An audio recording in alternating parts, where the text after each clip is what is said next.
জোর করে কোনো সম্পর্ককে টিকিয়ে রাখা যায় না। যে পাশে থাকার সে কোনো কারণ ছাড়াই পাশে থাকবে, আর যে চলে যাওয়ার সে যে কোনো কারণ দেখিয়ে চলে যাবে। লেবু বেশি চিপলে যেমন তিতো হয়ে যায়, তেমনি কাউকে বেশি ভালোবাসলে তার অহংকার বেড়ে যায়। তাই কাউকে তার চাহিদার চেয়ে বেশি ভালোবাসা দেওয়া উচিত নয়। পৃথিবীর সবচেয়ে নরম জিনিস হচ্ছে মানুষের মন। এটা ভাঙতে কোনো পাথর বা হাতুড়ির প্রয়োজন হয় না, শুধু মুখের কয়েকটি অবহেলিত ভাষাই যথেষ্ট।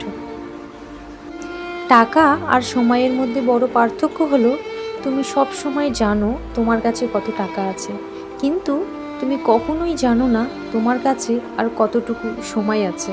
তাই জীবনের প্রতিটি মুহূর্তকে এনজয় করো। কাউকে তার ভালো মন্দ বেশি বোঝাতে যাবেন না, এতে আপনিই খারাপ হয়ে যাবেন। বরং তাকে ছেড়ে দিন। সে যখন ঠকবে বা বিপদে পড়বে, তখন সে এমনিতেই আপনার মূল্য বুঝতে পারবে। কিছু ভুল মানুষকে অনেক কিছু শিখিয়ে দেয়, কিছু কষ্ট মানুষকে পাথর করে দেয়, কিছু অভিমান মানুষকে অনেক পর করে দেয়, আর কিছু বাস্তবতা মানুষকে অনেক বদলে দেয়। সব কথার জবাব দিতে নেই, সম্মান বাঁচাতে কখনো কখনো নীরব থাকতে হয়। সব যুদ্ধে এগিয়ে যেতে নেই, জয়ের জন্য কখনো কখনো পিছিয়ে আসতে হয়। সব সময় সব সম্পর্ক আঁকড়ে ধরতে হয় না, সম্পর্ক বাঁচাতে কখনো কখনো দূরে থাকতে হয়।